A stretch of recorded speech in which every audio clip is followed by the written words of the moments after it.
দেখুন এই হচ্ছে পুকুর, এই সাইড দিয়ে আরেকটি রাস্তা আছে। আমরা আদার্স হচ্ছে যে তপ্ত পানি যে সমস্ত এগুলো আছে সেগুলো আমরা দেখে নেব। এইখান দিয়ে চলে এলাম।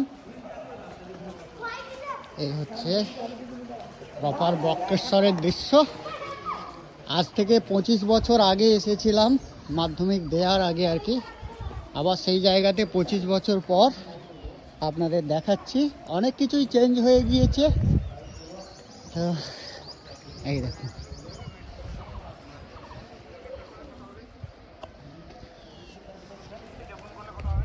আপনারা দেখছেন কি বুঝতে পারছি না। এই দেখুন সামনে দেখুন জলে কিভাবে আপনার টেম্পারেচার, জল ফুটলে যে বাষ্প, যে স্টিম, সেই স্টিমটা উঠছে। এই দেখুন, দেখতে পাচ্ছেন একদম প্রপার। কিন্তু এটা প্রচণ্ড গরম জল।